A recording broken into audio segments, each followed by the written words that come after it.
Please take your seats. Thank you. We're about to begin.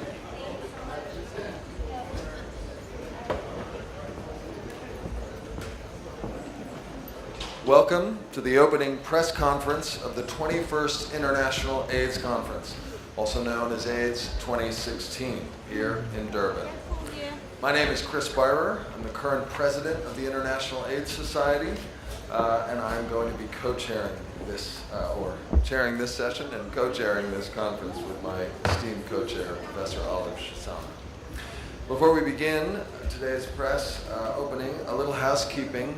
I'm going to chair. Each of my esteemed colleagues will speak on what they will say at tonight's opening session. After everyone has spoken, we'll have some time to take questions from the floor. Please note that this press conference is being live streamed on the International AIDS Conference's YouTube channel and will also be archived for future viewing. I'd like to take a few moments to make just a few observations before handing things over to my colleagues.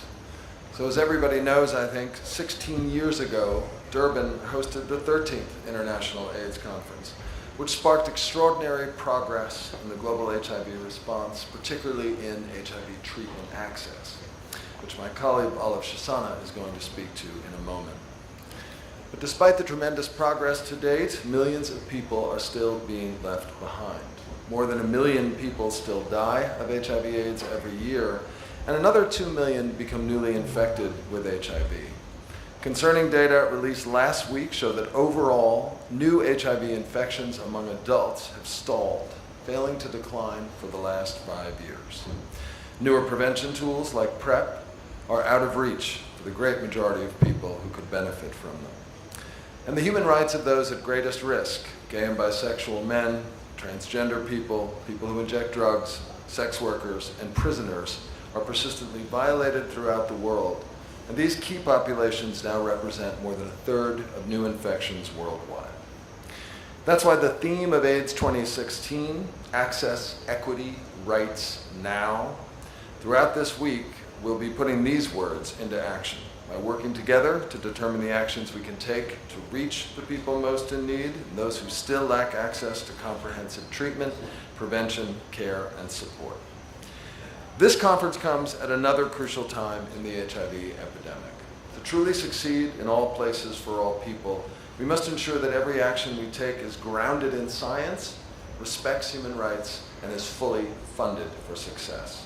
If we don't make the right strategic choices, we miss reversing hard-won gains. Delay is tantamount to defeat. I'll now hand over to my distinguished conference co-chair, the extraordinary Olive Shisana. Olive is currently CEO of Evidence-Based Solutions, previously served for 10 years in a distinguished tenure as head of South Africa's Human Sciences Research Council. Olive, over to you. Thank you very much, Chris. I welcome all of you and thank our distinguished speakers for joining us today. The 16 years since the International AIDS Conference was last held in Durban have been extraordinary years to South Africans who are deeply invested in the response to the HIV epidemic. Back in 2000, South Africa had one of the highest HIV prevalence in the world. Both here and in many other countries, antiretroviral therapy was out of reach for most, but was out of reach for few, and most people were not able to access antiretroviral therapy. The landmark AIDS 2000 conference in Durban, it served as a catalyst for historic change. It launched a global movement to bring life-saving HIV treatment throughout Africa and the developing world. Today, some 17 million people are on ARV, including more than 12 million in sub-Saharan Africa, and as a consequence, we're seeing AIDS-related deaths falling. But despite the great strides that we've made, it's still far too soon to declare victory. The majority of people living with HIV worldwide are not on treatment. This includes 46% of HIV-positive people in Southern and Eastern Africa, and more than 70% of those in the Western and Central Africa.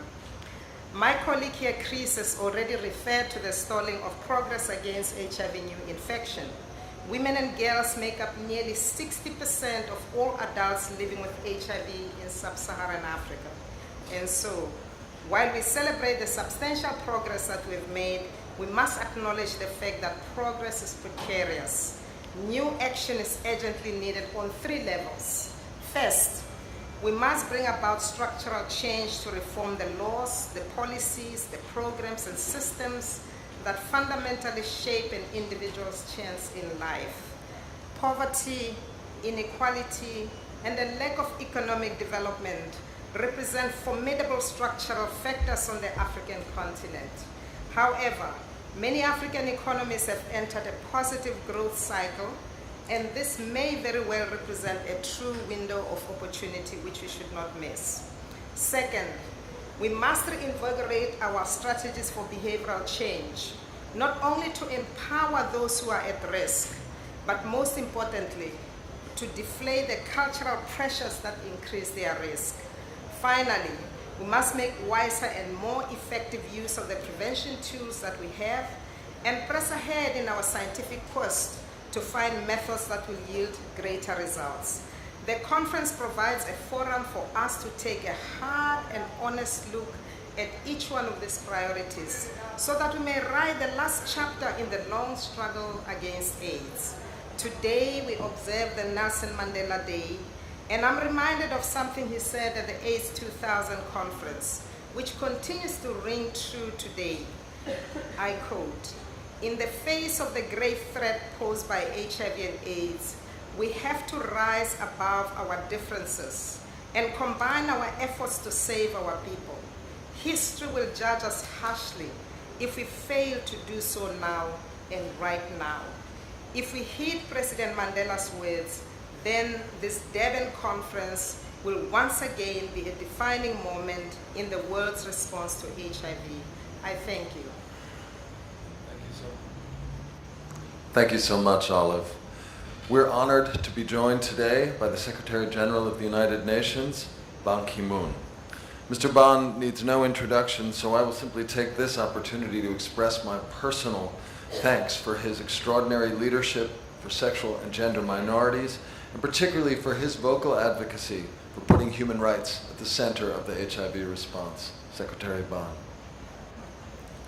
Thank you, Professor Beyrer, for your strong commitment to work with the United Nations for many people suffering from HIV/AIDS.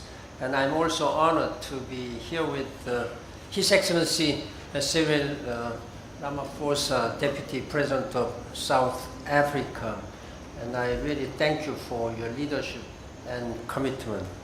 Of course, you know, I'm sitting together with many high-powered and influential dignitaries, including Executive Director of UNAIDS, Michel Sidibé, and UN Messenger of Peace, a very famous person, South African, Charlize Theron.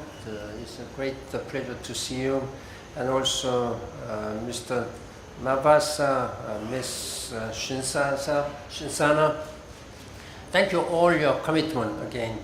Ladies and gentlemen, distinguished guests, particularly I appreciate many media who are here and covering as well as sending all these messages across the world. And I count on your continuing engagement and role. Ladies and gentlemen, 16 years ago, Nelson Mandela addressed the International AIDS Conference here in Durban. He called it, I quote, "a gathering of human beings concerned about turning around one of the greatest threats humankind has faced," unquote. Madiba brought his towering courage to this cause. He supported all people affected HIV. He called for access to treatment, equity, and human rights. That was a turning point that led to remarkable global progress. For every one person who received the life-saving treatment back then, there are now 17 who have it today.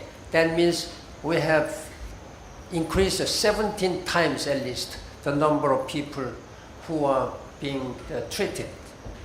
But still, 20 million people do not get access, and 13 million people still do not get the care they deserve. Today, some countries have no babies born with HIV. That's very encouraging. But many children living with HIV still lack treatment. I call for Durban 2016 to mark the commitment to a new era when we finish what we started, the era of a fast-track response. To end this epidemic, we must close the gaps that keep people from accessing services and living with dignity. We have to expand resources, science, and services. And we have to protect and promote the rights of people living with HIV, gay men, and other men who have sex with men, transgender people, sex workers, and people who inject drugs, and prisoners. When we do this, we can end stigma and discrimination, prevent the spread of HIV, and save lives. Ladies and gentlemen, members of the press, this will be my last International AIDS Conference as a Secretary General of the United Nations. I had the honor to succeed Kofi Annan, as you know very well, who was genuinely dedicated to this cause. He remains a great fighter against AIDS to this day. Over the past 10 years, some of my most moving meetings as a Secretary General have been with the people who are living with HIV. Just a few months ago, I visited a pediatric HIV support unit in Burkina Faso. The country has been hit hard by AIDS. Thousands of teens are living with HIV. Tens of thousands have lost a parent to the disease. I was there to show my strong solidarity to the people, a call for equity, access, and justice for people living with HIV everywhere. As I walked through the facility, I saw a young woman who looked as poised as any adult. Her name was Deborah. When I asked about her struggle, Deborah made the passionate appeal for assistance and goodwill from international community. Here in Durban, we can answer that appeal for the sake of this bright young woman, for all people living with HIV, and for future generations. I count on your engagement and strong commitment. I thank you.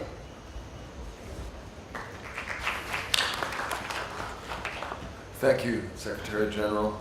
Our next speaker is the Deputy President of South Africa, the Honorable Cyril Ramaphosa. As many of you know, the South African government's response to HIV has improved by leaps and bounds under this administration, and Mr. Ramaphosa has played a prominent and important role in those efforts, most recently launching a national HIV prevention campaign for girls and young women. I'm grateful he could join us today. Thank you very much, Program Director. And ladies and gentlemen, it's a real pleasure and a privilege to be amongst you all. On behalf of the South African government, I would really like to thank the International AIDS Society and its partners for bringing this International AIDS Conference 2016 to Durban here in South Africa, in the province of KwaZulu-Natal. This, as most of us will know, is the second time that South Africa is hosting this global conference, a gathering of some 18,000 people, which really brings together a number of key players in this struggle against this epidemic: professionals, health workers, scientists, activists, policymakers, and indeed also people living with HIV and all of us are involved in the common cause of ridding this world of this epidemic. And this conference opens on the birthday of our former president and our collective global champion of the struggle against HIV and AIDS, Nelson Mandela. His leadership and quest for human rights and equity for all people is well known and is recognized beyond the borders of South Africa. And in many ways, as we celebrate his birthday today, which the UN has recognized as the Nelson Mandela Day, we are acutely aware of the profound responsibility that we have.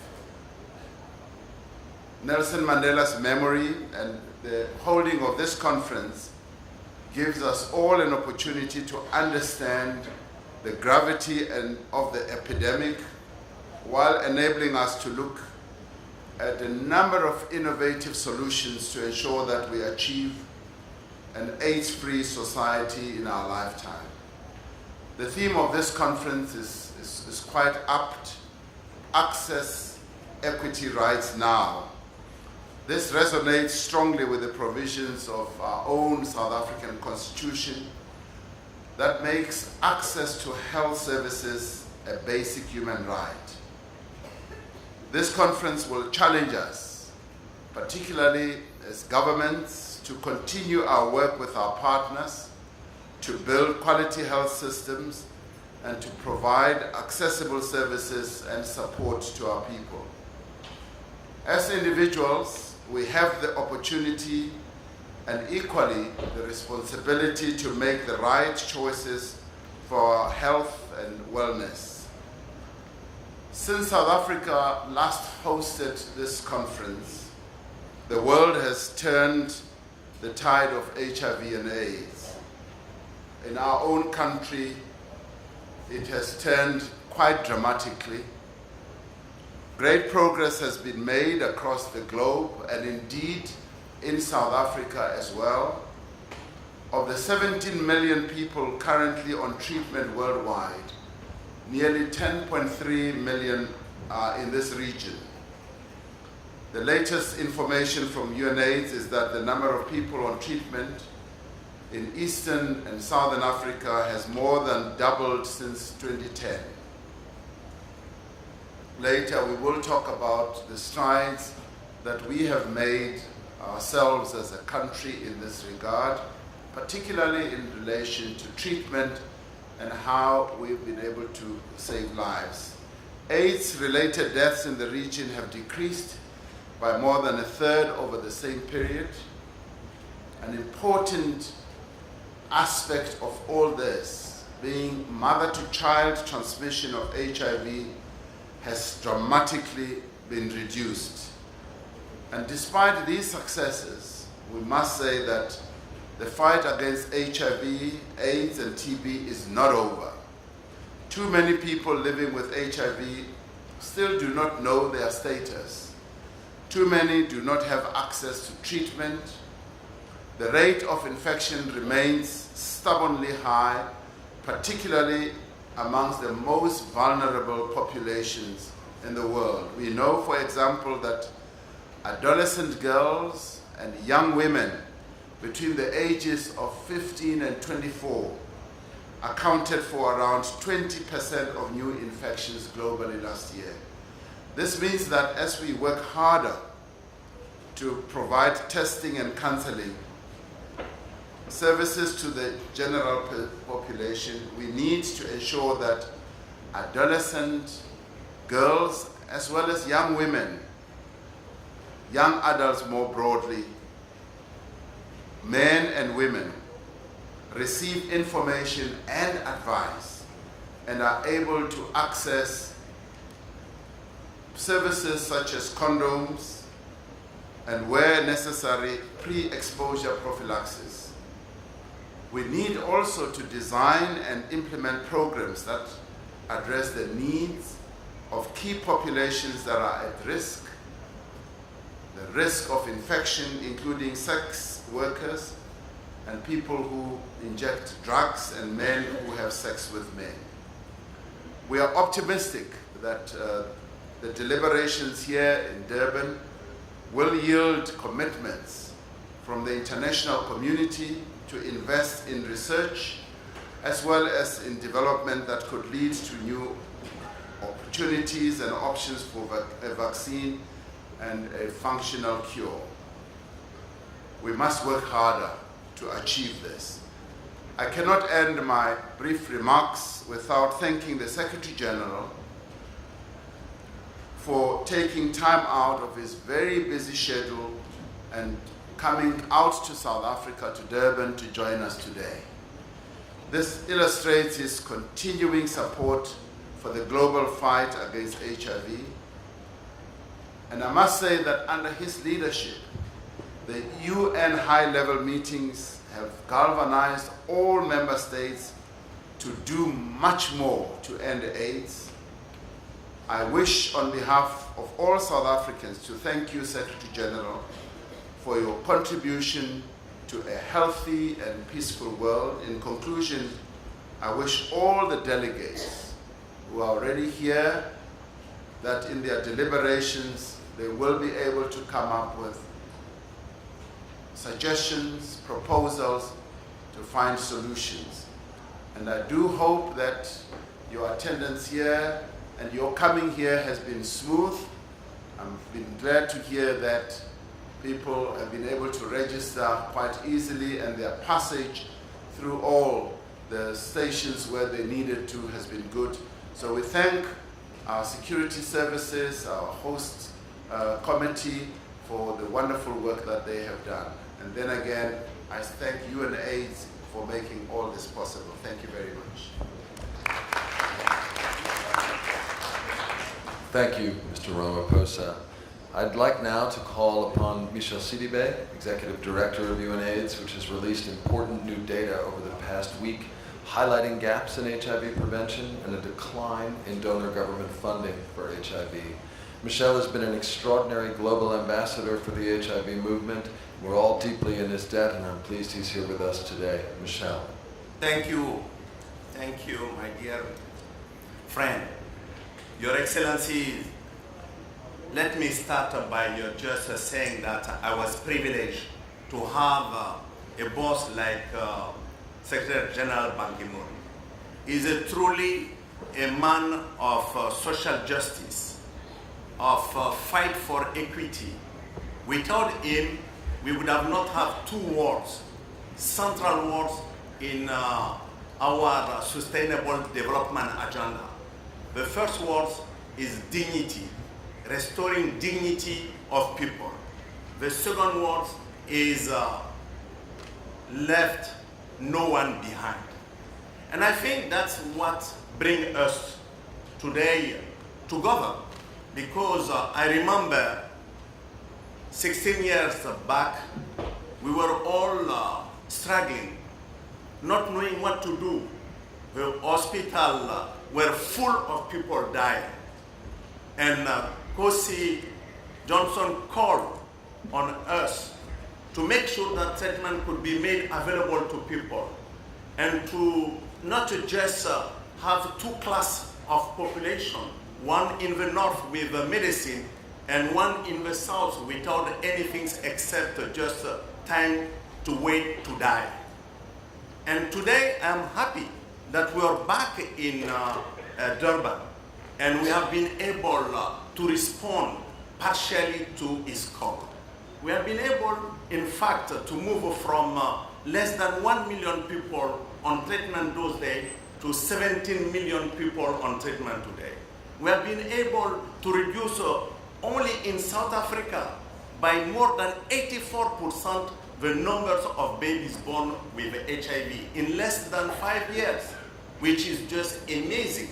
We have been able to put 3.4 million people on treatment in your country, which is the biggest program of treatment in the world.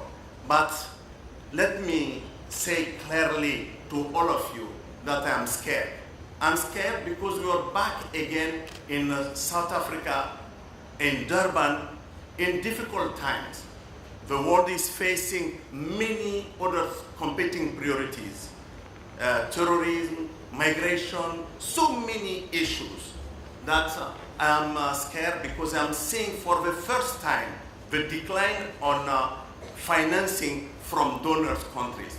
13 out of 14, Mr. Secretary General, reduced their contribution to the response. And I'm scared because at the same moment, I'm seeing domestic resources being increased. Countries like South Africa putting $1.6 billion from their own budget. And if we continue with this trend, the only things I want to say is we will not be able to end AIDS by 2030. The risk is that we'll have a rebound in this epidemic, and I cannot be dishonest with you. I need to say we will have a resistance. We will be losing our investment. We will have to pay more later. We saw that with malaria. We reached a level where we were able to think that we control malaria. Today, we have to put a lot of money again because we stopped. And I want to say also that I'm scared because I'm seeing the need to strengthen our health system. If we don't have a strong health system, with a subsystem, with millions of community health workers, we'll not be able to reach those people where they are. We'll not be able to give treatment to those millions of people who are waiting. And I am calling here for 1 million community health workers to be trained before 2020. And in South Africa, maybe 200,000 of them should be trained to make sure that we have an alternative service delivery system. And I'm scared because I'm not seeing decline on new infections amongst adults. And that is scaring me because we have 1.9 million new infections every year since 5 years ago. I'm not seeing a decline on new infections amongst adults. I'm scared because I'm seeing more young girls, like you said, young women being infected. And those are the issues this conference needs to address. We need to be able to call on donors to make sure that they could understand that it's not time to stop. If we stop now, we will certainly regret because we'll see a resurgence in this epidemic. And that's not what we want. I'm living here, of course, with 10 commitments which are coming from high-level meeting, which will help us to continue to push action, to make sure that we reach 30 million people with treatment by 2020. We need to do that one, to ensure that 1.6 million children have access to treatment by 2018 because they are forgotten phase of our epidemic also, and to ensure access to combination HIV prevention for all. I think that calls which are in this 10 commitment will certainly create a new space for us from now to 2020 to 2030. I want to stop here, but again, let us not forget, I don't want to lie to anyone. I don't see Zambia, I don't see Malawi, I don't see even South Africa alone being able to put people on treatment and to reach the level we want to reach. If we don't continue with global solidarity, if we don't continue with shared responsibility, we will see, unfortunately, millions of people developing resistance, millions of people losing their capacity to accompany this great success story. Thank you. Merci beaucoup, Michel. It is an honor now to introduce Nkhensani Mavasa, the Chairperson of the Treatment Action Campaign, which has been at the forefront of HIV advocacy in South Africa since 1998. Ms. Mavasa has been actively involved in TAC since 2004 in a wide range of positions, and today represents TAC in in the South African National AIDS Council. Ms. Mavasa, please. Thanks for the opportunity. I will not be doing justice if I don't start by acknowledging the progress that has been done so far in response to HIV and AIDS. However, we are not yet there. We are still facing many challenges in terms of the response when it comes to HIV and AIDS. South Africa is the country that has got the largest program in ARVs, but we have got challenges that at the point now, the ART initiation target has been reached, of which is an achievement, but the survival on treatment is low. We are having challenges when it comes to adherence. We are having patients that are untraceable, of which it indicates that we're still having challenges. It's not only in South Africa, also in other African countries we are encountering those kind of challenges. There is an evidence that HIV treatment reduces transmission. There is a study that has been done in South Africa that proves that 77% in the zero-discordant couple, it reduces the infection. But however, we still have got challenges when in terms of responding, and also the targets, and also the strategies in terms of the implementation in order to respond to the realities that are happening at the lower level, more especially at the community. I'll speak directly as a community member because I'm from a community, from a rural area where we are still facing challenges in terms of accessing services. There is also an indication that there is a decrease in cases of many opportunistic infections among children living in low and middle income countries when those people are being put, or those children are being put on treatment. Currently, South Africa has approved the test and treat model, of which it is a gear to reach the 1990. However, without the functionality of the health system, that is a challenge. There's no way we can reach or we can achieve the implementation when it comes to the response on HIV and AIDS if we don't have enough community healthcare workers. That is a fact. We travel from the places where we stay going to try to access services. You find that only few healthcare workers are there to can assist. Some of us, we travel, we go there, we end up not getting assistance, we go back home using transport, and that also is a challenge when it comes to adherence in terms of people who are taking medication. Without dealing with the issue of corruption in the progress will go down. There is no way where we can retain people who are leading in terms of corruption that is going to make the health system functional. In South Africa, there's been a launch in terms of national prevention campaign for girls and young women, and of which it is a hope for if it is implemented, that will mean there will be a control in terms of the infection. We know that there is evidence that indicate that young girls between the age of 15 and 24 are getting infected. We know that globally 6,000 people are infected daily. We know that currently yearly 2 million people are getting infected. That means we are not yet there. We're still having challenges when it comes to prevention. It's not only in South Africa, also in many other countries, African countries, we know those things are happening. We know that there is a study that has proven that PrEP drugs are one of the newest innovations in HIV prevention. They are proven to be effective and affordable. However, if there are no plan for implementation, it's going to be good policies and good strategies, but without implementation, that is going to be zero. We know that in the test and treat model, all individuals should be tested for HIV, and those who test positive will get treatment.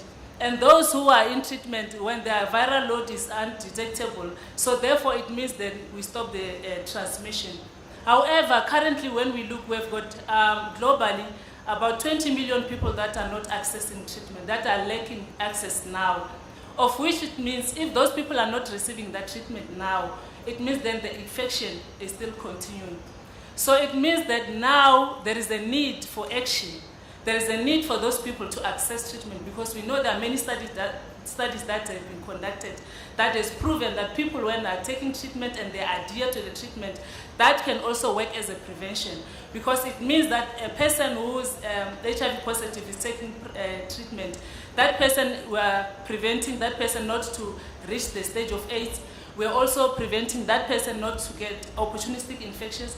We are also protecting the next person who, in most cases, I will refer to the zero discordant couple, where the other person who is negative will be protected for not getting infected. And when it comes to PrEP, we know that according to the efficacy, it shows that people who are HIV negative, or those who will be highly exposed to HIV, then are going to be prevented in the method of PrEP. And those who are in the model of test and treat, it means then when they're taking the treatment and their viral load is undetectable, there is less likely to can transmit the virus to the next person. So these two models, if they are implemented in the African countries, they can really make a change when in terms of high rates that we are currently experiencing in terms of HIV infection. In our view, the test and treat model and the PrEP should be implemented. I just want to make a few calls, more especially to the leaders that are seated in front here, that there is a need to support the United Nations General Secretary on the high-level panel on access to medicine. To facilitate, and also after the facilitation, the report should also be made public. So in terms of supporting, therefore it will mean the countries need to engage when those reports come out, and therefore at the end we support the outcomes to be implemented, because that will mean access to treatment for all the people who need them. And that, therefore, we can talk about the universal access, because all the people who need it will get access. Currently, we know that the high price, the prices that in terms of medication are high, and countries are failing to can afford. So therefore, it means by supporting the United Nations General Secretary on this innovation, that will give a hope to the most of the people that really need currently now, that need ARVs now.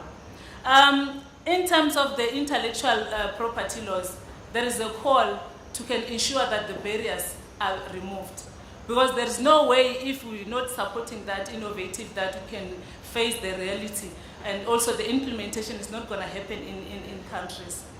And also I want to make a call on the countries that are criminalizing the key population, and more especially the LGBTI.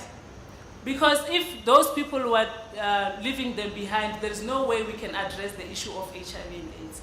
Then we just have to forget, and that will mean that we are violating the human rights. And also those countries that are attacking civil society organizations because they speak out, I really want to mention or to appeal for all the honorable that are here at the end, that you really talk senses to these African member states, that there's no way you can work in silos. You really need civil society to can be your hand in glove. We need to work together. There are places where you can't reach, where as civil society we are reaching. We are not the enemy here. We are here to work together. And there's no way you can achieve in responding to the HIV and AIDS if you just want to work alone. And lastly, I want to call on the government to invest, really investment, and in budgeting to ensure that there is money to respond to the issue of HIV and AIDS. In South Africa, we have got many good policies. We have got good strategies. But without budget, then that is going to just be a zero. And I just want to appreciate the Deputy President. There are many things that you are leading in the country that you are really showing commitment. But however, if you don't have the leadership that is supporting you, there's no way you can make it. And I also just want to appreciate our Minister, Ramaphosa. There's a good work that you are doing, but really we need to work together here. As civil society, as also want to make a call to the donors, pulling out for making sure that there is fund. It means then you are taking the hope from us from the poor people on the ground. As a person, I know where I'm coming. There are still a lot of challenges that are happening there. And you cannot understand if you have never left your office or left your comfort zone and go and find out what exactly is happening. I know what it means to see a person dying in front of you without help, without an ambulance coming to pick, without the healthcare workers that is trying to assist other people, and because you are many, no one is coming to can assist you. So by this I'm saying community healthcare workers is a key to making sure that we reach the 1990. I thank you.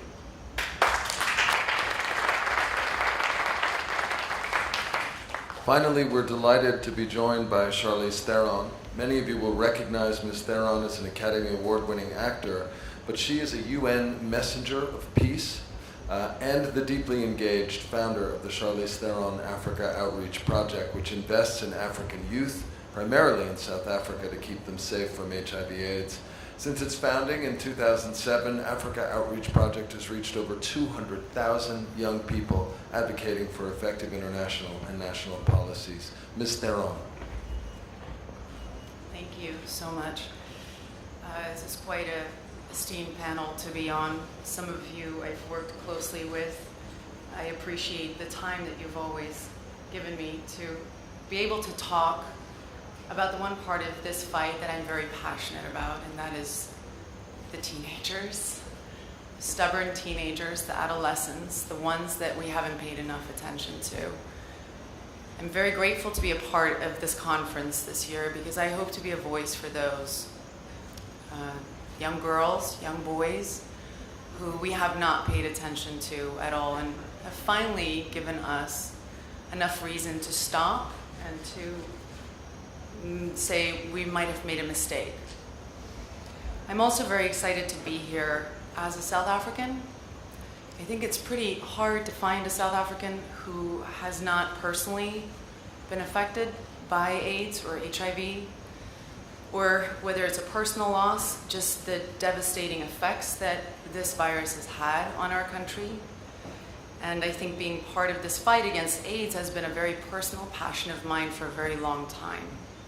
I started CTOP in 2007 to invest in the young youth, to invest in the whole person so that they will keep themselves safe from HIV.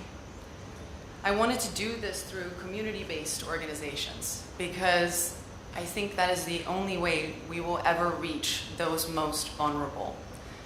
I think the communities are the ones who are in the trenches.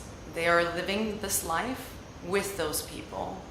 And I don't think we give them enough credit or enough support. And I think until we actually effectively reach these young people and get them effectively engaged, to empower them, to want better for themselves, to have the tools, the resources to do that, nothing is going to change in the fight of this epidemic. We will be maintaining AIDS. And like Michel Sidibé said, we might be pushing this rock up this entire hill again. We are so close to pushing it over the edge. There needs to be more conversation about ending this epidemic and not just sustaining it or maintaining it. And there is a real reality to that. I believe that reality is with the youth. I think they will be the generation, if we bring them into the room and if we let them truly be part of this conversation, who will be the generation to end AIDS. I don't think there's enough conversation about that. I understand that there is an everyday need to address, but I think we are so close. I do believe that we can, as the UN has stated, stop and end AIDS by 2013. If we really ask ourselves why we haven't stopped this epidemic yet, I think that's the question we all need to ask ourselves at this conference. Because I think there's a frightening answer behind that. I think we give a lot of reasons for why it hasn't happened. But I think ultimately when we look into our own humanity and why that hasn't happened, there's some real harsh realities when it comes to why this epidemic is still unnecessarily taking so many lives. HIV and AIDS is the #1 killer of adolescents in Africa, sub-Saharan Africa. It is the #2 killer of adolescents globally. Why are we not caring about that? this is not something that just affects Africans. This is a nationwide, worldwide, global-wide issue. Our young people are dying at a rate that should frighten us. And yet somehow we just don't talk about them at all. They are the forgotten ones. I see all the great strides that we've achieved, that I've been so lucky to have been a small part of. I have seen countries step and accept their certificates for having zero transmission from mother to child very recently. Very impressive, very exciting. We have made a tremendous stride in those areas, but I think we have to acknowledge that we have really neglected our adolescents, especially young girls. The prevalency is too high to not think about them in a much more effective manner. And so that's why I'm here today. I'm here because I believe we can stop this. AIDS is 100% preventable, so it's time to have that conversation for real. Thank you for letting me be here. Thank you so much, Ms. Theron. We now have just a few minutes for the Q&A. I'd like to ask you, if you would like to ask a question, to please state your name, your media outlet, and if there's a specific person on the panel that you're asking your question to please name that. We have a mobile microphone. Just while we're getting going with the questions, I'd also like to invite Steve Letsike, who is the civil society leader for the South African National AIDS Council, to join us. She also will be available to answer your questions. So, Rob, where are you? Who's got the first mic? Please. Hi. Hello? Steve, if you would join me here. Please. Hi, Jeff Beyrer from Positively Aware Magazine. Thank you, panelists, for a very enlightening conversation. My question is maybe for Ms. Mavasa and Ms. Theron. In light of some false hopes about a cure, and we're talking about cure at the conference, and also, the recent partner study, which showed that it's highly unlikely and, it's effectively zero chance of transmission if you're on treatment. How do you communicate that within the community, those challenges around cure, research, and zero transmission?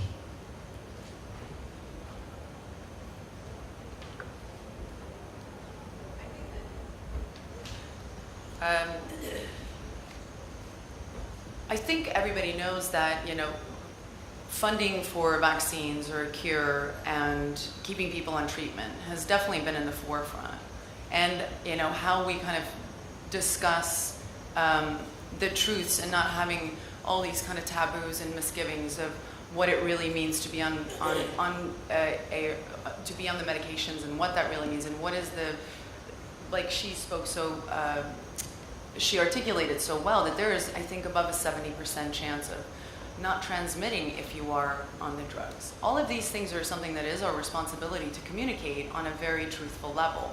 I think to keep our hopes up on things like that is not necessarily where we should place all our entirety of our energy and of our funding. I think that there's a great hope of people really working very well towards all of those things, but at the same time, we are neglecting the idea of speaking in a language that's not just about hopes and dreams of some cure coming around and fixing us. If we stay in that space of thinking, people will die. And so I think we have to learn to have a conversation about this that is not just focused on one aspect of it. I feel like there's so many aspects of it that all bleed into each other. They're all interconnected with each other. And the conversation has to be broader than just, can we find a cure? Can we find the miracle? I think the realities of this virus is very, very real, and we have to be able to look at it that way and not necessarily give people false hope. Thank you. There was another question over here. Do you have the microphone? Go ahead. Joe Stolley from African News Agency. This is for Deputy President Cyril Ramaphosa. I've just been to a presentation earlier on this morning, and it was highlighted by one of the speakers, Glenda Gray from the Medical Research Council, that in fact one of the big problems is financing for research and development. While she praised your government in terms of the ARV program and what you've done. She said that basically the moment recession comes, and she applied this to the whole of Africa, that effectively in Africa there are not enough scientists for a disease that is hitting Africa. And how do you, and that R&D is viewed as a luxury. What are you guys going to do about that? Well, the issue of R&D has been prominently raised not only by scientists but also within government circles. Our Minister of Science and Technology and indeed our Minister of Health have been in the forefront of raising this issue and have been urging not only government but also a number of institutions, particularly business, to increase their spending on R&D, because R&D in the end is really the one hope that we've all got to move the needle when it comes to new inventions, new innovations, new processes and new ways of doing things. And countries that have been successful in a number of things, be it either commercially or even in terms of health, have been countries that have invested quite heavily in R&D. We've accepted as a country that we've been lagging behind, and we're now going to have a step change to focus more on R&D. And of course, the economic situations that we face as a country have taken resources that could easily have been spent in R&D into other priorities. But we are evaluating that and re-evaluating that, for we know that through R&D we will be able, not only in a number of areas, but also when it comes to HIV, to spend money to finance research, scientists, health workers, to have the wherewithal to be able to push the barriers and begin to get into areas that could find better and more functional solutions. This is our commitment as South Africa. Our level of consciousness and awareness on this issue has been raised quite exponentially. So we are going to see step change in this regard as well. But we'd also like to thank the international community who have been able to fund research that we are benefiting quite a great deal on. And of course, research continues even in our own country, our universities, and a number of other places. So we are grateful, but we accept that we've got to do more. Thank you. Thank you, and I would just like to say a point of information for the conference that this is the largest number of scientific abstracts we've ever received from African scientists, and about 32% or so of the speakers are African. This is also the first conference where the majority of speakers are women in the scientific program, and that really reflects where the field is going. Last question. Hi there, my name is Jordan Taylor. I'm a reporter at the US news site Mike. My question's for Charlize Theron. You mentioned that there's a frightening answer, a harsh reality about why we're not talking about all these young women and young men who are dying. And I was wondering if you could explain what you think, at least, that frightening answer is. God, I just can't seem to get that part down. I'm kind of, I really want to speak about that tonight. I've spent a lot of time thinking about how I want to address that tonight at the opening ceremonies. And so I don't know if I want to go into the detail. I feel like it's like giving the plot of a movie away. I don't really want, I would encourage, don't do it. Should I not do it?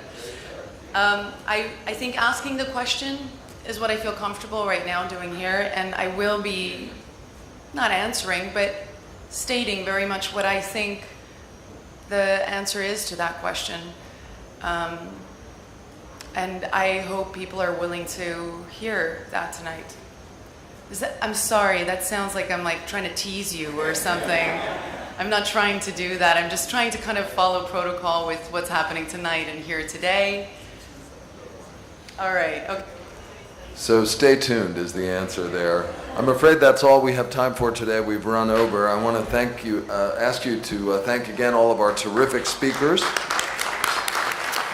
And to all of you for joining us at the AIDS conference. We look forward to seeing you in the opening ceremony this evening and back here in the Media Center throughout the week. Sorry about that, my dear.